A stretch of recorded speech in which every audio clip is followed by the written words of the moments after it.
By 2026, long-term memory contracts have expired, and a global supply crunch has turned computer memory into the most expensive part of the machine. Fitting a modern AI model into a consumer computer is now a struggle of physical space and soaring costs. On a standard PC, your system relies on two entirely separate pools of memory. You have system RAM for your CPU and video RAM, or VRAM, which is soldered directly onto your graphics card. These two pools are bridged by a PCIe bus, but for local AI work, that bridge is a bottleneck. To run efficiently, the entire model needs to fit inside the graphics card's dedicated VRAM. This creates a hard physical ceiling. Most high-end consumer cards, including the RTX 4090, max out at exactly 24 gigabytes of VRAM. This is the 24 gigabyte cliff. Performance is stable while the model fits, but the moment you exceed that limit, speed plummets. Once the model spills over the PCIe bridge into system RAM, generation speed drops 10 to 50 times. The AI becomes effectively unusable. To run large models today, you either spend $10,000 on a multi-GPU server rack, or you move to a hardware architecture that ignores the cliff entirely. Apple Silicon has become an accidental solution to this memory crisis. It was originally designed for laptop battery efficiency, but its unique architecture sidesteps the VRAM bottleneck by design. Apple replaced the traditional two-pool system with unified memory. In this system, the CPU and GPU share the exact same physical pool of RAM. There is no PCIe bridge to cross, and no separate VRAM island. This means every gigabyte of memory you buy for a Mac is usable by the AI model. If the machine has 64 gigabytes of RAM, the model has 64 gigabytes of effective VRAM. We are breaking down the specific architectural trade-offs of this unified system to help you decide if it fits your specific AI workflow. Apple's primary advantage is capacity.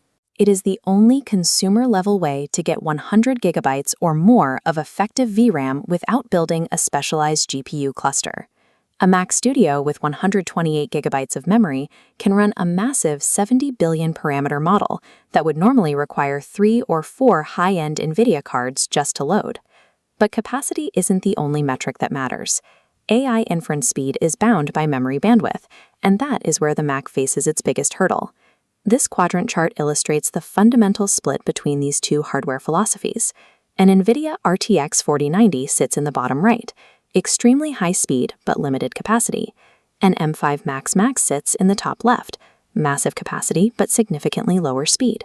The bandwidth gap is the cause. A 4090 moves data at over 1,000 gigabytes per second, while even the newer M5 Max moves data at roughly 614. On a model that fits both systems, the NVIDIA card will hit 40 to 50 tokens per second. The Mac will manage roughly 12 to 18. 12 to 18 tokens per second is roughly human reading speed. It is ample for personal coding and development, but it feels slow for high-volume automated tasks. Choosing a Mac for AI is a deliberate trade-off. You are sacrificing raw generation speed to gain the ability to run much larger models. For models running 24/7, the evaluation has to include the total cost of ownership, specifically power and heat. This comparison of annual power costs shows a nearly 10-fold difference in operating expenses. While a multi-GPU rig pulls up to 1,200 watts and requires loud cooling fans, a Mac performs the same inference at 25 to 90 watts in near silence. But the Apple ecosystem has a permanent hardware penalty. The RAM is soldered to the chip, meaning your capacity is locked the day you buy the machine. As industry-wide memory prices rose in 2026, Apple was forced to discontinue its flagship 512 gigabyte Mac Studio and raise prices across the board. The era of cheap memory contracts is over. Because you cannot upgrade later, you have to pay a massive upfront AI tax, overbuying memory today to ensure the machine is still useful for the models of tomorrow. There is also a software barrier. Macs cannot use NVIDIA's CUDA ecosystem, which makes them effectively useless for heavy model training or fine-tuning. A Mac wins on long-term power costs and noise, but it requires a larger upfront investment and offers zero flexibility for future hardware changes. We've synthesized this data into a decision matrix to match your hardware to your specific needs. It starts with a simple branch. Are you training or fine-tuning models? If you are training, buy NVIDIA. CUDA and raw compute density are mandatory for those workflows. If you only need to run existing models, look at the size. Are you primarily using models under 32 billion parameters? If yes, buy NVIDIA. A discrete GPU will give you vastly superior tokens per second for models that fit within its 24 gigabyte limit. But if you want to run massive 70 billion or 200 billion parameter models, you have to choose between speed and silence.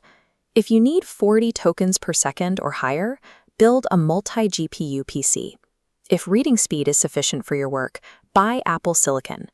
The Mac hardware is the specialized choice for users who want to run the largest models locally for their privacy, value a silent workspace, and are comfortable with human reading speed outputs. If that is your path, buy the memory tier you expect to need in 3 years, but avoid overspending on maximum capacity you won't actually fill.